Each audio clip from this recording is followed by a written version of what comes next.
పరిశుద్ధ గ్రంథమైన బైబిల్ నుండి అమూల్యమైన విషయాలు, ఆధ్యాత్మిక సంగతులు మనం ధ్యానం చేస్తూ వస్తున్నాం. பரிசுத்த வேதாகமத்திலிருந்து அதிசயமான காரியங்களை குறித்தும் தேவன் காரியங்களை குறித்தும் தியானித்து வந்து கொண்டிருக்கிறோம். కాబట్టి ప్రతి ఒక్కరూ కూడా లేఖనాల వెలుగులో వాస్తవికమైన సత్యాలను అర్థం చేసుకొని ప్రభువును మహిమపరుద్దాం. ஒவ்வொருவரும் கூட வேதாகமத்தின் வெளிச்சத்திலே ஆவிக்குரிய காரியங்களை கற்றுக்கொண்டு தேவனுடைய நாமத்தை நாம் மகிமைப்படுத்தும்படியாக செயல்படுவோம்.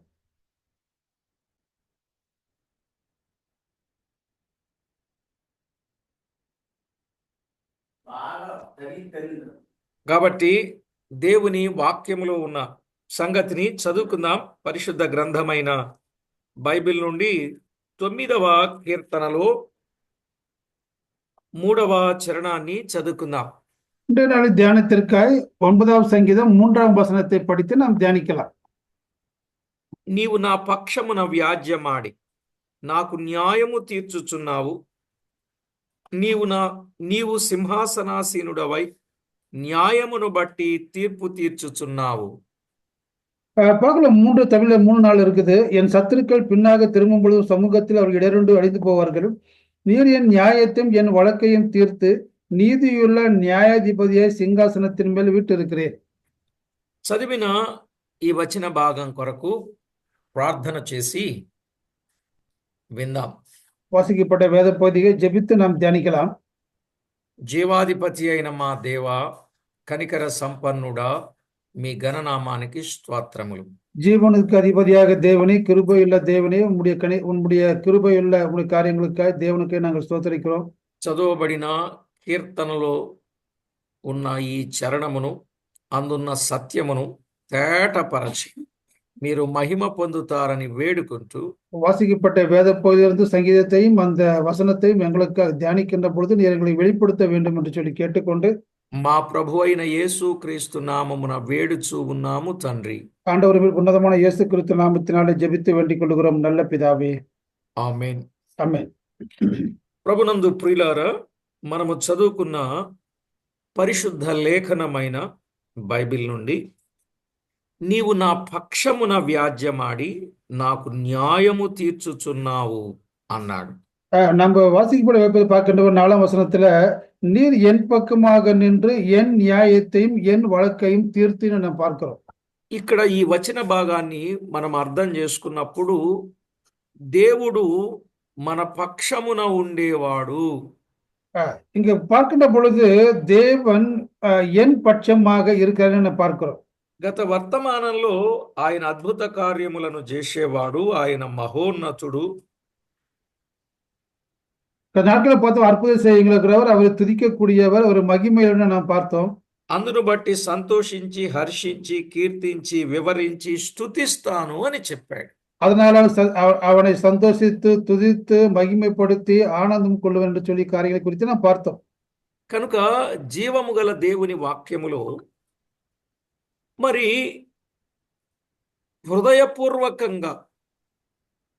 హృదయపూర్వకంగా ఆయనను స్తుతించడానికి ఆయన మన పక్షమున ఉండేవాడు అనే విషయాన్ని మనం చూస్తున్నాం. தேவன் நாம் பட்சமாக இருக்கும் பொழுது நாம் அவரை முழு இருதயத்தோடு துதிக்கக்கூடியவர்களா இருக்க வேண்டும் என்று சொல்லி கடந்த நாட்களில் தியானித்தோம். నీవు నా పక్షమున వ్యాజ్యమాడి, అసలు దేవుడు మన పక్షంగా ఉండాలంటే మనం ఏం చేయాలి? இன்னொன்னு சொல்ல போக்குன்னா, தேவன் என் பக்கமா இருக்கின்றபோது நம்ம என்ன செய்ய வேண்டும்? దినవృత్తాంతముల 2వ గ్రంథం 15వ అధ్యాయం 2వ వచనం. பார்க்கிறோம் 2 நாளாகமம் 15வது அதிகாரம் 2வது வசனம். ఆస, యోదావారలారా, బెన్యామీనులారా, మీరందరూ నా మాట వినుడి. మీరు యెహోవా పక్షపు వారైన ఎడల ఆయన మీ పక్షమున నుండును అన్నాడు. பார்க்க 2 நாளாகமம் 15:2ல அவன் வெளியே ஆசாவுக்கு எதிர்கொண்டு போய் அவனை நோக்கி, ஆசாவே, யூதா பென்யமீன் கோத்திரங்கள் சகல மனுஷரை கேளுங்கள், நீங்கள் கர்த்தரோடு இருந்தால் அவர் உங்களோடு இருப்பார். విన్నారు కదా, దేవుడు మన పక్షమున ఉండాలంటే మనము ఆయన పక్షపు వారముగా ఉండాలి. ஒருவேளை தேவன் நம் பக்கம் இருக்க வேண்டுமானால் நாம் தேவன் பக்கமா இருக்க வேண்டும். మరి దేవుని పక్షంగా ఉన్నారా, లేక దెయ్యపు పక్షంగా, దేశపు పక్షంగా, దేశ మర్యాదల పక్షంగా ఉన్నారా? ஒருவேளை நாம் தேவன் பக்கமாக இருக்கிறோமா, இல்ல கெடுத்து போடக்கூடிய சாத்தான் பக்கம், இல்ல தேசத்தினுடைய காரியங்கள், தேசத்தின் உலக வழக்கத்தின்படி நாம் இருக்கிறோமா? దేవుని పక్షంగా మనం ఎప్పుడైతే వచ్చామో ఆయన మన పక్షంగా ఉంటాడు. நாம் தேவன் பக்கமாக வருகின்ற பொழுது நம் பக்கமாக இருக்கிறார். చూడండి, బైబిల్ గ్రంథంలో దయగల వారి ఎడల ఆయన దయ చూపిస్తాడు అన్నాడు. பார்க்கிறோம், தயவு உள்ளவன் மேல் அவர் தயவு காண்கிறார் நாம் பார்க்கிறோம். కనికరము గలవారి ఎడల ఆయన కఠినము చూపుతాడు. அதாவது நம் கிருபை எவன் மேல் கிருபையா இருக்கிறானோ அவன் மேல் கிருபையா இருக்கிற என்று சொல்கிறார். కఠినుల ఎడల వికటము చూపుతాడు. అంతే మరి. எவன் கடினமாக இருக்கிறானோ அவன் மேல் நான் கடினமான காரியத்தை வரவேண்டும் சொல்கிறார். ఎవరైతే ఆయన పక్షంగా ఉంటాడో వారి పక్షంగా దేవుడు ఉంటాడు. யாரெல்லாம் தேவன் பட்சகமா இருக்கிறோ அவர் பட்சத்திலே தேவன் நிற்கிறார் என்று நாம் பார்க்கிறோம். ఒకటి, ఆయన పక్షముగా ఉన్నవారి పక్షమున ఆయన ఉండేవాడు. எந்த ஒரு மனிதன் தேவன் பட்சகமா இருக்கிறோ அவர் பட்சத்தில் தேவன் இருக்கிறார். కీర్తన 35:23 பார்க்கிறோம். சங்கீதம் 35:23 நாம் பார்க்கின்ற பொழுது 35:23 సారీ 14:5 కీర్తన. பார்க்கிறோம். சங்கீத புத்தகம் 14வது அதிகாரம் 5வது வசனம். ఎందుకనగా దేవుడు నీతిమంతుల సంతానము పక్షముననున్నాడు అని వ్రాయబడింది. பார்க்கிறோம் 2வது பகுதியில தேவன் நீதிமானுடைய சந்ததியோடு இருக்கிறார் என்று பார்க்கிறோம். అంటే ఎవరైతే నీతిమంతుల సంతానముగా ఉన్నారో వారి పక్షముగా దేవుడు ఉండేవాడు.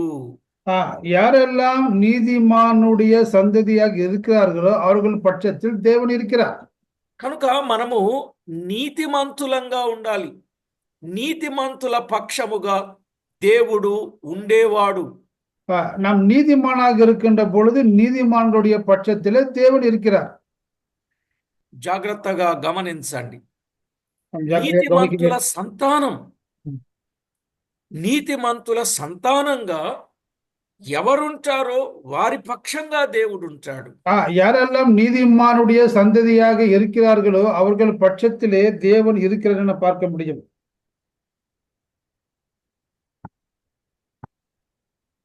56వ కీర్తన 9వ చరణంలో ఆయన ఎవరి పక్షంగా ఉంటాడో చెప్పాడు. 56வது சங்கீதம் 9வது வசனத்தில் நாம் பார்க்கின்ற பொழுது ఏమన్నాడు? నేను మొర్రపెట్టు దినమున నా శత్రువులు వెనుకకు తిరుగుదురు, దేవుడు నా పక్షమున ఉన్నాడని నాకు తెలియను అన్నాడు. பார்க்கிறோம். 56வது வசனத்துல நான் உம்மை நோக்கி கூப்பிடும் நாட்களிலே நீ என் சத்துருக்களுக்கு பின் திரும்புவார்கள், தேவன் என் பட்சத்தில் இருக்கிறார் என்பதை நான் அறிவேன். కనుక ఎవరైతే దేవునికి మొర్ర పెడతారో, ఎవరైతే దేవునికి ప్రార్థన చేస్తారో వారి పక్షమున దేవుడు ఉంటాడు అని మనకు అర్థమవుతుంది. யாரெல்லாம் தேவனை நோக்கி பார்த்து ஜெபிக்கிறார்களோ, முறையிடுகிறார்களோ அவர்கள் பட்சத்திலே தேவன் இருக்கிறார். జీవము గల దేవుని వాక్యములో ఆయన ఎవరి పక్షంగా ఉంటాడో మనకు అర్థమైంది. அவர் யார் பட்சம் இருக்காரு நம்ம பார்த்து கொண்டு இருக்கிறோம். 119వ కీర్తన 79వ చరణంలో 118வது சங்கீதம் 79 நாம் பார்க்கிறோம். నీ యందు భయభక్తులు గలవారును నీ శాసనములను తెలుసుకొని వారును నా పక్షమున నుందురుగాక అన్నాడు. பார்க்கிறோம். 119 79ல உனக்கு பயந்து சாட்சி அறிந்திருக்கிறவர்கள் என் அண்டை திரும்புவார்களாக என்ன பார்க்கிறோம். ఇక్కడ మనం ఆలోచన చేసినప్పుడు సందర్భము వేరుగా అనిపిస్తూ ఉన్నా ఎవరైతే దేవుని యందు భయభక్తులు కలిగి ఆయన శాసనములను తెలుసుకొని అనుసరించేవారుగా ఉంటారో దేవుడు వారి పక్షంగా ఉంటాడని మనము టూకీగానే చెప్పొచ్చు. அதாவது யாரெல்லாம் தேவனுக்கு பயந்து கட்டளைகளை கை கொள்கிற தியானிக்கிறார்களோ அவர்கள் பட்சத்திலே தேவன் இருக்கிறார் பார்க்கிறோம். కనుక ప్రతి ఒక్కరూ దేవుని యందు భయభక్తులు కలిగి ఆయన శాసనములను అనుసరిస్తే వారి పక్షంగా దేవుడు ఉంటాడు. யாரெல்லாம் தேவனுக்கு பயந்து பிரமாணங்களின் மேல் அவர்கள் நடக்கிறார்களோ அவர்கள் பட்சத்திலே தேவன் இருக்கிறார். మరొక మాట మనము గమనించినట్లయితే ஒரு வார்த்தையை நாம் கவனிக்கின்ற பொழுது దేవుడు ఎవరి పక్షమున ఉంటాడు అని అన్నప్పుడు தேவன் யார் பட்சமாக இருக்கார் என்று நாம் பார்க்கின்ற பொழுது ఆయనను ఎవరు స్తుతిస్తూ ఉంటారో వారి పక్షమున ఆయన ఉంటాడు. யாரெல்லாம் தேவனை துதிக்கிறார்களோ அவர்கள் பட்சத்திலே தேவன் இருக்கிறார். ఈ మాటలు ఎన్నో సంగతులలో నుండి మనము జ్ఞాపకం చేసుకోవచ్చు. நாம் அநேக சந்தர்ப்பங்களிலிருந்து அநேக காரியங்களிலிருந்து நாம் படிக்கின்ற பொழுது இந்த காரியத்தை நாம் புரிந்து கொள்ள முடியும். అంతేకాకుండా దైవ లేఖనములు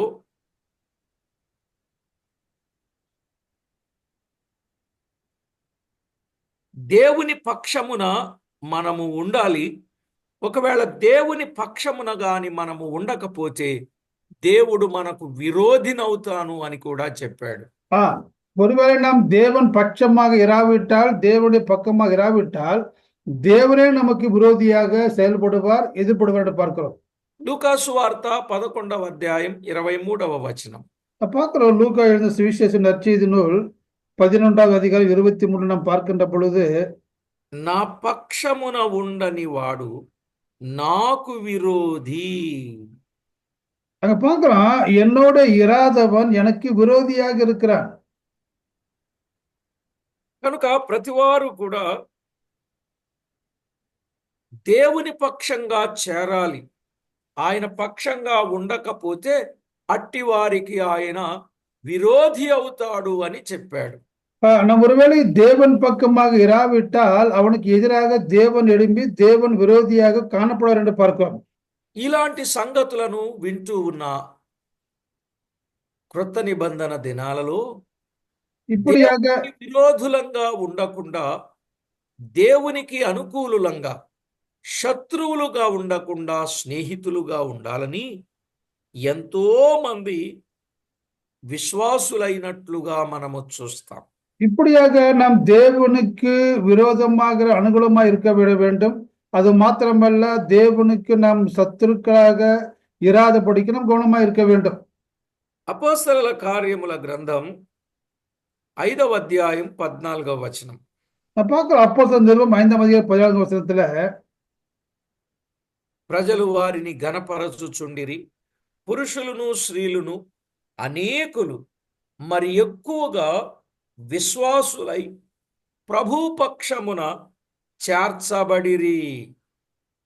பார்க்கிறோம், திரளான புருஷர்கள் ஸ்திரீகள் விசுவாசம் உள்ளவர்களாகி கர்த்தரிடமாய் அதிகமாய் சேர்க்கப்பட்டார்கள். అర్థమవుతుందండి? మరి ఎక్కువగా విశ్వాసులై ప్రభుపక్షమున చేర్చబడిరి అనే మాట ఎంతో సంతోషం. அதாவது அநேக புருஷர்கள் விசுவாசம் உள்ளவர்களாகி దేవుடைய பட்சத்துல இன்னும் அதிகமாய் சேர்க்கப்பட்டார்கள் பார்க்கிறோம். ఎవరెవరన్నాడు? పురుషులు అన్నాడు, స్త్రీలు అన్నాడు. யாரெல்லாம் பார்க்கின்ற பொழுது புருஷர்களை பார்க்கிறோம், ஸ்திரீகளை பார்க்கிறோம். అవును ప్రియులారా, పురుషులు గాని స్త్రీలు గాని ప్రభు పక్షమున ఎందుకు చేర్చబడుతున్నారంటే ప్రభువుకు విరోధులుగా ఉండకూడదని. புருஷர் ஸ்திரீகள் ஏன் சேர்க்கப்படுகிறார் என்று சொன்னால் புருஷர்களும் ஸ்திரீகளும் தேவனுக்கு விரோதமாக இருக்கக்கூடாது என்பதற்காக கர்த்தர் பக்கமாக சேர்க்கிறார்கள். ఇంతకీ ఎంతమంది ప్రభు పక్షమున చేర్చబడ్డారు? சரி, எத்தனை பேர் தேவன் பக்கமாக சேர்க்கப்பட்டார்கள்? అపోస్తలుల కార్యముల గ్రంథం 11వ అధ్యాయం 24వ వచనం. பார்க்கிறோம், அதே அப்போஸ்தலர் நிருபம் 11வது அதிகாரம் 24வது வசனம். అతడు పరిశుద్ధాత్మతోనూ విశ్వాసముతోనూ నిండుకొనిన సత్పురుషుడు, బహుజనులు ప్రభు పక్షమున చేరిరి இங்க అన్నాడు. பார்க்கலாம், அவன் நல்லவனும் பரிசுத்தால் நிறைந்த விஷயம் நிறைந்தவர் இருந்ததினால் அநேக ஜனங்கள் கர்த்தரிடத்தில் சேர்க்கப்பட்டார்கள். ప్రియులారా, ప్రభు పక్షంగా బహుజనులు చేరారు అంటే ప్రతి ఒక్కరూ ప్రభు పక్షంగా చేరాలి. அதாவது ஒவ்வொரு மனிதனும் தேவனுடைய பக்கம் சேர வேண்டும், இன்னும் அதிகம் சேர்ந்தவர்கள் பார்க்கிறோம். ఆయన పక్షముగా చేరకపోతే ఆయనకు విరోధులవుతారు. ఆయనకు విరోధులైనట్లయితే ఖచ్చితంగా ఖచ్చితంగా వారు దేవుని కోపానికి గురి అవుతారు. அவர்கள் அதிகமாக சேர்க்கப்பட்ட விரோதமாய் செயல்படுகின்ற பொழுது அவர் விரோதமாய் சேர விரோதம் இருக்கிறார்கள். விரோதமாய் இருக்கிற கர்த்தருடைய கோபம் செயல்படுகிறது இருக்கிறது என்று நாம் பார்க்கிறோம். ఇక్కడ మీరు గమనించినట్లయితే ఎవరైతే దేవుని పక్షముగా చేర్చబడతారో ఆ చేర్చబడిన వారి పక్షమున దేవుడు గొప్ప మేలులు చేసేవాడై ఉన్నాడు. யாரெல்லாம் தேவன் பட்சமாய் சேர்க்கப்படுகிறார்களோ கர்த்தர் அவர்களை மேன்மையுள்ள ஒரு ஸ்தானத்திலே மேன்மையான காரியங்களை அவர்களுக்காக செய்யக்கூடியவராய் இருக்கிறார். ఆయన ఏం చేసేవాడుగా ఉన్నాడు? పాత నిబంధనలో కొన్ని, క్రొత్త నిబంధనలో కొన్ని. அப்படி என்று சொன்னால் அவர் என்ன செய்ய சித்தமா இருக்கார்? பழைய ஏற்பாட்டிலும் சரி புதிய ஏற்பாட்டிலும் சரி కొన్ని విషయాలు మనము జ్ఞాపకం చేసుకోవచ్చు. சில விஷயத்தை நாம் தியானிக்க போகிறோம். ఆయన పక్షంగా ఉంటే నిర్గమాకాండం 14వ అధ్యాయం 14వ వచనం. நான் பார்க்கிற பட்சமா இருக்கு என்று சொன்னால் யாத்திராகம் 14:14 యెహోవా మీ పక్షమున యుద్ధము చేయును అన్నాడు. அதை பார்க்கிறோம், தேவன் பட்சமாக இருந்தால் கர்த்தர் உங்களுக்காக யுத்தம் செய்வார். మనం ఎప్పుడైతే దేవుని పక్షంగా ఉన్నామో దేవుడు మన పక్షంగా ఉంటాడు. దేవుడు మన పక్షంగా ఉండి ఆయన ఏం చేస్తాడు అని అంటే యుద్ధము చేసేవాడుగా ఉన్నాడు. கர்த்தர் பட்சமா இருக்கிறார். இது என்ன செய்வார்? கர்த்தர் நம் பட்சமாக நமக்காக யுத்தம் செய்யறன்னு நான் பார்க்கிறோம். యుద్ధము చేసేవాడు అనే మాటకు అర్థం ఏమిటంటే మనలను శత్రువు చేతి నుండి తప్పించేవాడు అని అర్థం. யுத்தம் செய்கிறார் என்று சொன்னால் நம்மை சத்துருவிடமிருந்து நம்மை காப்பாற்றுகிறார் என்று அர்த்தம். చూడండి, ద్వితీయోపదేశకాండం 3వ అధ్యాయం 22వ వచనంలో பார்க்கிறோம், உபாகம புஸ்தகம் 3ஆம் அத்தியாயம் 22வது வசனம். ఆయన మన పక్షముగా ఉన్నప్పుడు మనకు భయం అనేది ఉండదు అనే సత్యాన్ని ఈ వచన భాగంలో మనము చూస్తాం. நான் பார்க்கிறோம், உபாகம் 3:27 பட்சமாக இருக்கின்றவர் நமக்கு பயம் என்பது இருக்காது என்று பார்க்கிறோம். మీ దేవుడైన యెహోవా మీ పక్షముగా యుద్ధము చేయువాడు గనుక వారికి భయపడవద్దని ఆజ్ఞాపించి తిని. அவர்கள் உங்கள் தேவனாய கர்த்தர் தான் உங்களுக்கு யுத்தம் பண்ணுவார் என்று சொன்னேன், ஆதலால் நீங்கள் பயப்படுவீர்களாக என்று பார்க்கிறோம். జాగ్రత్తగా గమనించండి. దేవుడు మన పక్షంగా ఉన్నప్పుడు మనకెప్పుడు భయము లేకుండా చేస్తాడు. நம் தேவன் பட்சம் நமக்கு எப்பொழுதும் கூட பயமே இல்லாதபடிக்கு நமக்கு செய்கிறார். గనుక ప్రభునందు ప్రియులారా, దేవుడు మన పక్షమున ఉండాలి, మనము ఆయన పక్షముగా ఉండాలి. தேவன் நம் பட்சமாக இருக்கின்ற பொழுது அவர் நம் பட்சமாக இருக்கிறார். బైబిల్ గ్రంథములో దేవుని పక్షమున ప్రజలుండి, ప్రభు పక్షమున ప్రజలుండి, ప్రజల పక్షమున ప్రభు ఉండి ఎన్నో యుద్ధాలలో ఆయన జయము విజయము వారికి కలుగజేసినట్లుగా మనము చూస్తాం. வேதாகமத்திலே தேவனுடைய பிள்ளைகள் பக்கம் தேவன் பட்சகமாக இருந்து அவர்களுக்காக எத்தனையோ யுத்தங்களை செய்து தம்முடைய பிள்ளைகளை தேவன் காப்பாற்றி இருக்கிறார். ఎప్పుడైతే దేవుని పక్షముగా ప్రజలు చేర్చబడతారో వారి జీవితములు ఇలాంటి గొప్ప ప్రయోజనాలు దొరుకుతా ఉన్నాయి. எப்பொழுது தேவன் பட்சமாக சேர்க்கப்படுகிறார்களோ அவர்கள் பட்சமாக கர்த்தர் நன்மையான காரியங்களை செய்கிறார் நாம் பார்க்கிறோம். ఇక మూడవదిగా కీర్తనల గ్రంథములో 9వ కీర్తన 3లో నీవు నా పక్షమున వ్యాజ్యమాడి నాకు న్యాయము తీర్చుచున్నావు అన్నాడు. பார்க்கிறோம், வாசிக்கப்பட்ட 9வது சங்கீதம் 3வது வசனத்துல நீர் என் பட்சமாக இருந்து எனக்காக யுத்தம் செய்கிறன்னு பார்க்கிறோம். ఆ పక్షమున వ్యాజ్యమాడి న్యాయము తీర్చుచున్నాడు. న్యాయమండి, న్యాయము తీరుస్తాడు. பார்க்கிறோம், என் பக்கமாக இருந்து இந்த வழக்கை தீர்த்து அவர் நியாயத்தை வெளிப்படுத்துகிறன்னு நாம் பார்க்கிறோம். కనుక న్యాయపు పరిస్థితిని మనము ప్రభు దగ్గర నుండే పొందుకోగలం. ఇంకా ఈ లోకములో ఎక్కడ చూసినా అన్యాయమే ఉంది. இந்த உலகம் முழுவதும் அநியாயமா சொல்லி வாழ்ந்து கொண்டிருக்கிற பொழுது நாம் நியாயமான காரியத்தை தேவனிடத்தில் மாத்திரமே கேட்டு பெற்றுக்கொள்ள முடியும். ఇక్కడ మరికొన్ని విషయాలు మనము ఆలోచన చేసినప్పుడు நாம் இன்னும் கொஞ்சம் காரியத்தை குறித்து நாம் ஆலோசிக்கின்ற பொழுது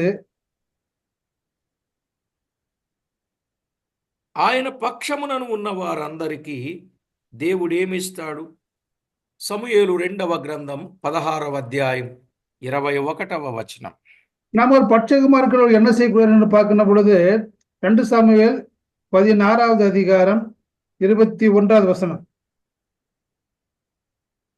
అహితోపేలు నీ తండ్రి చేత ఇంటికి కావలి ఉంచబడిన ఉపపత్తిని ఎదురుగు నీవు పోయిన నీవు నీ తండ్రికి అసహ్యుడవతో అని ఇశ్రాయేలు అందరూ తెలుసుకుందరు. అప్పుడు నీ పక్షమునున్న వారందరూ ధైర్యము తెచ్చుకుందురని అహితోపేలు ఆలోచన చెప్పాడు. இங்க பார்க்கிறோம், அகித் அப்சலோமை வீட்டுக்காக ஆலோசனை சொல்கின்ற பொழுது பார்க்கிறோம், உம்முடைய தகப்பனும் நாட்டமும் என்பது இஸ்ரவேல் எல்லாரும் கேள்விப்பட்டு உம்மோடு இருக்கிற எல்லாருடைய கைகளை பலக்கும் என்று நாம் பார்க்கிறோம். ఇక్కడ అహితోపేలు అబ్షాలోముతో చెప్పిన మాట அகித்தோப்பேல் அப்சலோமை குறித்து சில ஆலோசனை கொடுக்கிறார். ఒక మానవుని పక్షంగా ఉన్నవారే ధైర్యవంతులైతే ఇక దేవుని పక్షంగా ఉన్నవారు ఇంకెంత ధైర్యవంతులు. ஒரு மனிதனுடைய பட்சமா இருக்கிற தைரியமாய் காரியத்தை செய்கின்ற பொழுது நாம் தேவன் பக்கமாக இருக்கின்ற பொழுது நம்ம எவ்வளவு தைரியத்தை நாம் பெற்றுக்கொள்ள வேண்டும். కనుక ప్రతి ఒక్కరూ దేవుని పక్షముగా ఉండుట వలన వారి జీవితములు గొప్ప ధైర్యాన్ని వారు పొందడానికి వీలుంటుంది.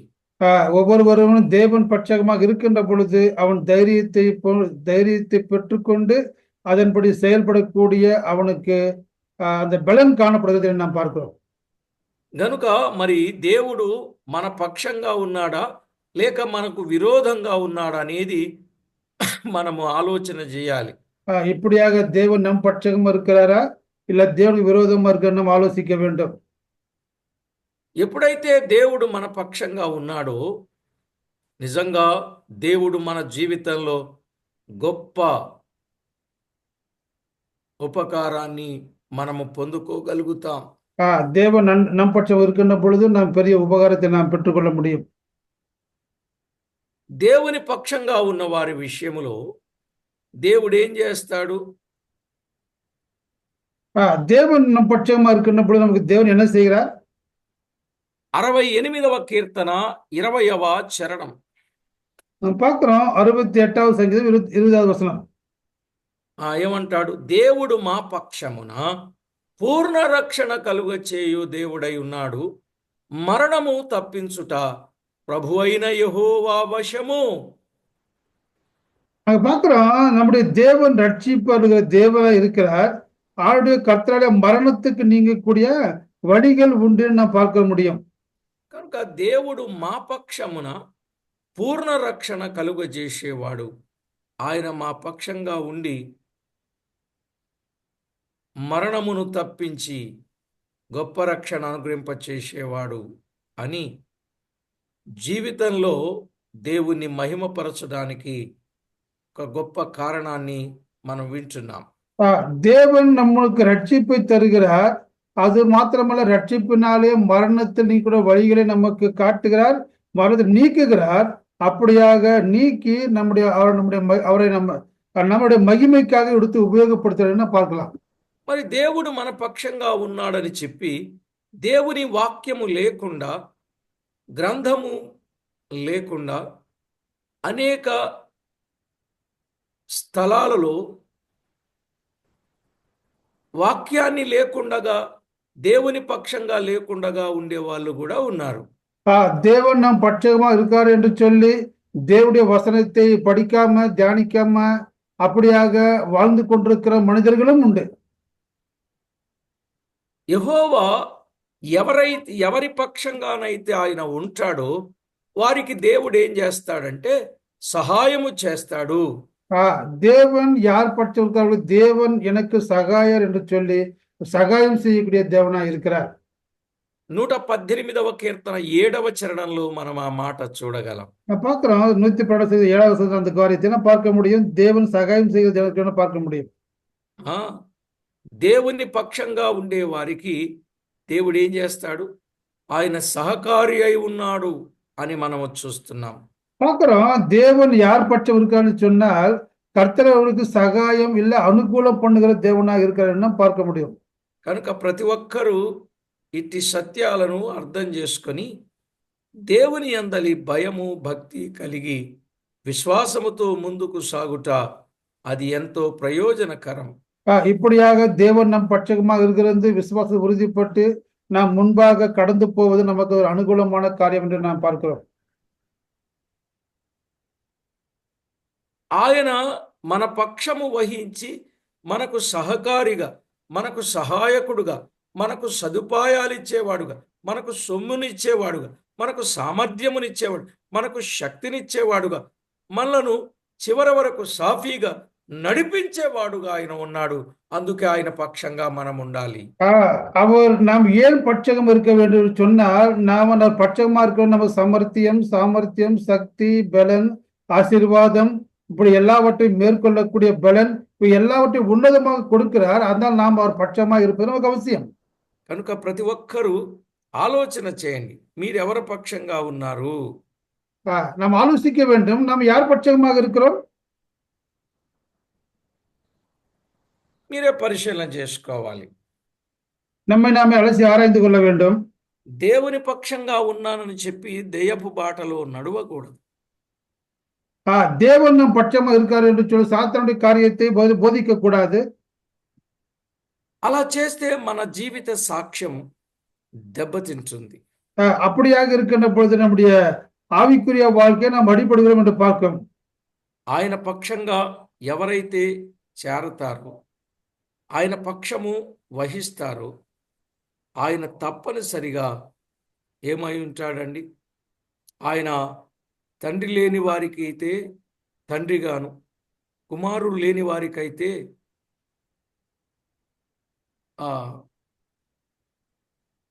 దేవుడు ఎవరి పక్షంగా ఉంటాడంటే దేవుని పిల్లలుగా ఉన్న వారి పక్షంగా దేవుడు ఉంటాడు.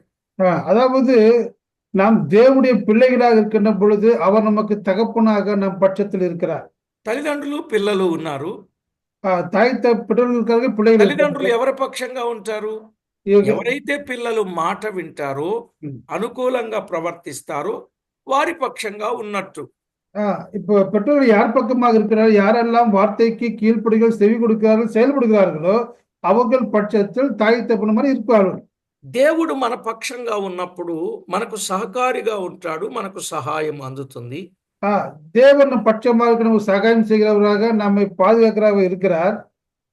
యెషయా గ్రంథం 26వ అధ్యాయం 12వ వచనములో நான் பார்க்கிறோம் యెషయా 26:12 యెహోవా నీవు మాకు సమాధానము స్థిరపరచుదువు, నిజముగా నీవు మా పక్షమున నుండి మా మార్గములన్నింటిలో విశాల లేక సఫలపరచుదువు. நான் பார்க்கிறோம் యెషయా 26:12 கர்த்தாவே சமாதானத்தை கட்டளையிடுகிறீர், எங்கள் கிரியைகளெல்லாம் எங்களுக்காக நடத்தி வருகிறவர் நீரே என்ன பார்க்கிறோம். మరి మన కార్యాలు సఫలము కావాలి అంటే మనం పరిపూర్ణంగా దేవుని పక్షంగా ఉండాలి. நம்முடைய காரியம் எல்லாம் பரிபூர்ணமாக ஜெயமாக இருக்கப்பட வேண்டுமானால் நாம் தேவன் பட்சத்தில் இருக்க வேண்டும். అప్పుడు నీ పనులన్నీ సఫలమవుతాయి. அப்பொழுது நாம் கையிட்டு செய்கிற எல்லா பணிகளும் கூட கர்த்தரை ஆசீర్వదిக்கிறார். మరి మన పనులు విఫలం ఎందుకు అవుతున్నాయి? దేవుడు మన పక్షంగా లేకనే. நம்முடைய கையின் கிரியம் ஏன் நமக்கு அதுக்கு பலன் கிடைப்பதில்லை? கர்த்தர் நம்ம எதிராக இருக்கிறார். చాలా విషయాల్లో ఓడిపోతున్నారు, అనేక చాలా విషయాల్లో దేవునికి దూరం అవుతున్నారు. కారణం ఏమంటే అది మీకే తెలుసు. அநேக முறை நாம் தேவனை விட்டு தூர போகிறோம், அநேக முறை தேவனை விட்டு நாம் ஓடி போகிறோம். அது காரணம் என்ன என்று சொன்னால் அவருடைய தனிப்பட்ட காரியம், அறிந்திருக்கிற காரியம்தான். గనుక ప్రతి ఒక్కరూ దేవుని పక్షంగా ఉండి దేవుని యొక్క ప్రయోజనాలు మనము పొందే వారంగా ఉండడం మనకెంతో మంచిది. ஒவ்வொரு பக்கம் தேவன் பக்கமாக இருந்து தேவன் கொடுக்கிற அனுகூலம், தேவன் கொடுக்கிற நல்ல காரியங்களை பெற்றுக்கொள்வது அவசியம்.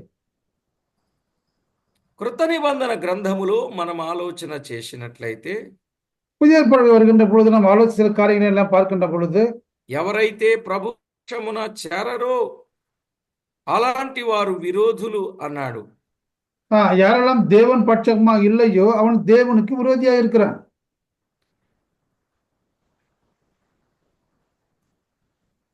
క్రొత్త నిబంధనలో కూడా మనం ఆలోచన చేసినప్పుడు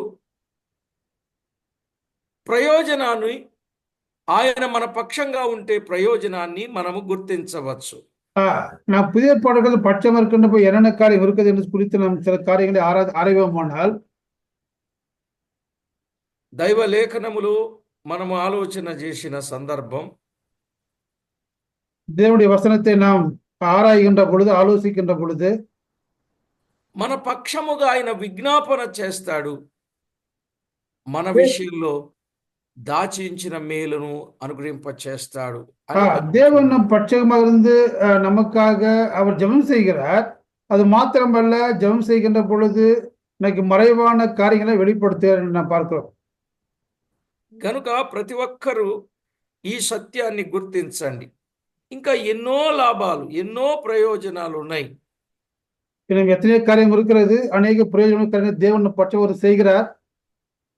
తిమోతికు రాసిన 2వ పత్రిక 4వ అధ్యాయం 17వ వచనములో అన్నాడు, நான் பார்க்கிறோம் 2 తిమోతి 4:14 சொல்றாரு, అయితే నా ద్వారా స్వార్థ పూర్ణముగా ప్రకటించుట నిమిత్తం అన్య జనులందరూ దాన్ని విను నిమిత్తం ప్రభు నా ప్రక్క నిలిచి నా పక్షముగా ఉండి అని అర్థం. ప్రభు నా పక్క నిలిచి నా పక్షమున ఉండి నిన్ను ఆదరించెను, அங்க பார்க்கிறோம் 2 నన్ను తిమోతి 4 ఆదరించెను, నన్ను బలపరచెను, నన్ను నిన్ను కూడా.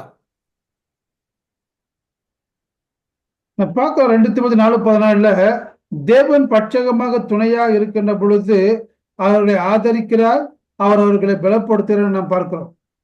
ఇప్పుడు చెప్పండి, దేవుడు మన పక్షముగా ఉన్నప్పుడు మనము బలపరచబడతాం. தேவன் பட்சம் நாம் பலப்படுத்தப்படுகிறோம்.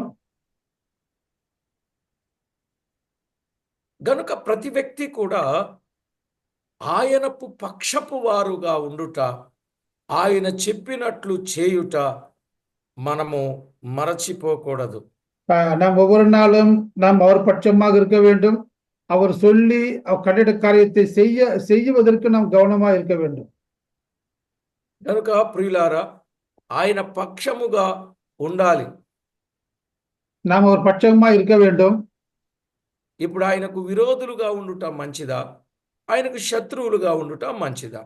நாம் ஒரு பட்சமாக சிநேகிதனாக இருப்பது நல்லதா, இல்ல அவருக்கு விரோதமாக இருப்பது நமக்கு நல்லதா?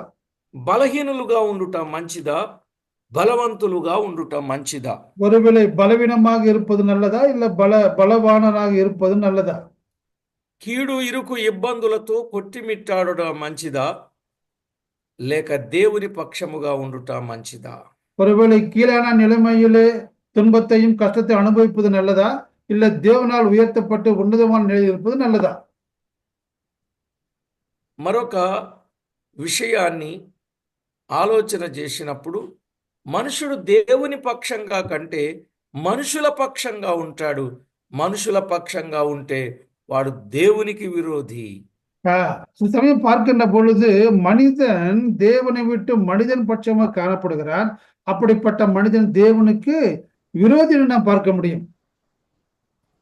ప్రియులారా, హెబ్రీలకు రాసిన పత్రికలో 7వ అధ్యాయం 25వ వచనాన్ని చదివినట్లయితే நான் பார்க்கிறோம் எபிரேயர் நிருபம் 7ஆம் அதிகாரம் 25వ వచనం நாம் பார்க்கின்ற பொழுது ఆయన ఎవరి పక్షంగా ఉంటాడో చెప్పడు.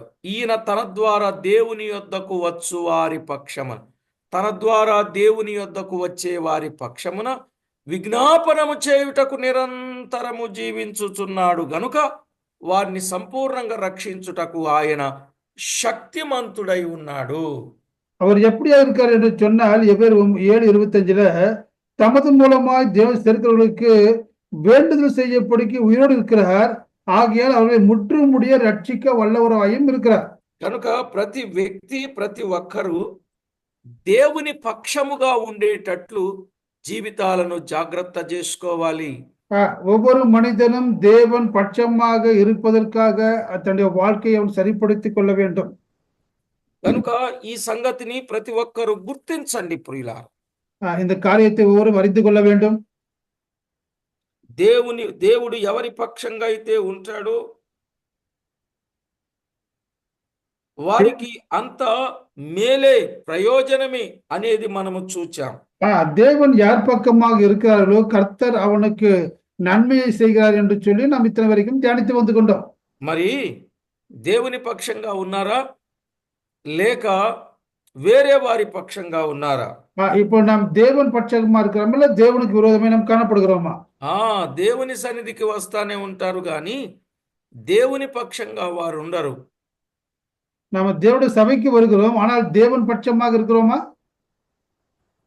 అందుకే దేవుని పక్షంగా మనం ఉండగలిగేటట్లు సిద్ధపడుతూ అనేక మందిని దేవుని పక్షపు వారినిగా చేసినప్పుడు దేవుడు మనతో కాదు మన పక్షముగా యుద్ధము చేసి పూర్ణ రక్షణ మనకు కలిగించు దేవుడై ఉన్నాడు. தேவன் பட்சமாக இருக்கின்ற பொழுது நாம் பட்சமாக இருந்து யுத்தம் செய்து நமக்கு பரிபூர்ணமான ரட்சிப்பை தேவன் கட்டளையிடுகிறார் என பார்க்கலாம். కాబట్టి ప్రతి ఒక్కరూ దేవుని పక్షపు వారైన ఎడల దేవుడు మన పక్షపు ఆయన ఉంటాడు. நாம் தேவன் பட்சமாக காணப்படுகின்ற பொழுது அவர் நம் பட்சமாக இருக்கிறார். కనుక ప్రతి ఒక్కరూ ఇట్టి సత్యాన్ని గుర్తించి దేవునికి మహిమకరంగా జీవించాలని ఆలోచన చేయండి. இப்படியாக நாம் செயல்பட்டு நாம் தேவனுக்கு மகிமையாக நாம் செயல்படக்கூடியவர்களாய் காணப்பட வேண்டும். ప్రతి ఒక్కరూ దేవుని పక్షపు వారుగా ఉండాలని ప్రేమతో మనవి చేస్తూ ప్రార్థన చేసుకుందాం. ஒவ்வொருவரும் நாம் உலகத்தை அல்ல தேவன் பட்சமாக இருக்க வேண்டும் என்று சொல்லி ஆலோசனை கொடுத்துக்கொண்டு நாம் ஜெபிக்க போகிறோம். ఇప్పుడు చెప్పండి, మనము ఆయన పక్షంగా ఉన్నా ఆయన మన పక్షంగా ఉన్నా ప్రయోజనం ఎవరి పక్షం? ஒருவேளை நாம் அவர் பக்கமாக இருந்தாலும் அவர் நம் பக்கமாக இருந்தாலும் கூட யாருக்கு பிரயோஜனம்? మనకే మనకే మనం ఆయన్ని ప్రేమించిన ఆయన మనలను ప్రేమించిన ఎవరికి ప్రయోజనం? ஒருவேளை நாம் அவரை அன்பு செய்தால் அவர் நம்ம அன்பு செய்தால் பிரயோஜனம் நமக்கு தான். ఆహా, అందుకే ఆయన్ని మన పక్షంగా పెట్టుకుందాం. మనం ఆయన పక్షంగా ఉందాం. ఆయన ఇచ్చే ప్రతిఫలాలన్నీ పొందుదాం. நாம் தேவன் பட்சமாக இருப்போம், தேவன் நம் பட்சம் வைத்துக் கொள்வோம். அப்படியாக வைத்துக்கொண்டு தேவன் கொடுக்கிற எல்லா வெகுமதிகளையும் நாம் பெற்றுக்கொண்டு வாழ்வோம்.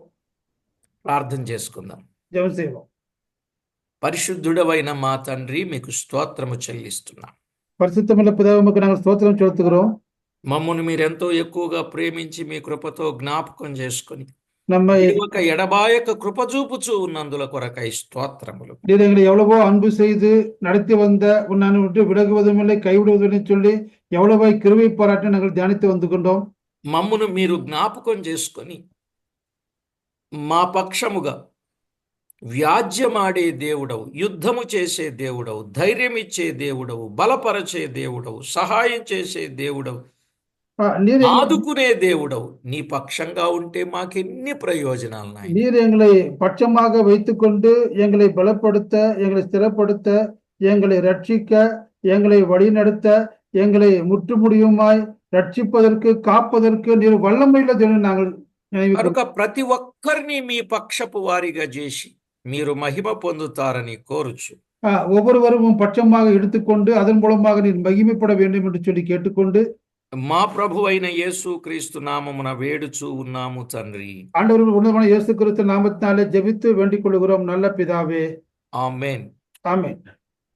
ప్రభు పక్షంగా ఉన్న వారందరూ రేపు ఆదివారం సాయంత్రం 1700 రోజుల జరిగే కృతజ్ఞతాస్తుతి కూడికకు ప్రభు పక్షంగా ఉన్న వారందరూ రండి. வருகின்ற ஞாயிற்றுக்கிழமை நடக்கிற 7 மணிக்கு அந்த தேங்க்ஸ் கிவிங் மீட்டிங்ல யாரெல்லாம் தேவன் பட்சம் இருக்கிறார்களோ அவர்கள் எல்லாம் அந்த கூட்டத்திற்கு வரும்படியாக அன்போடு நாங்கள் கேட்டுக்கொள்கிறோம்.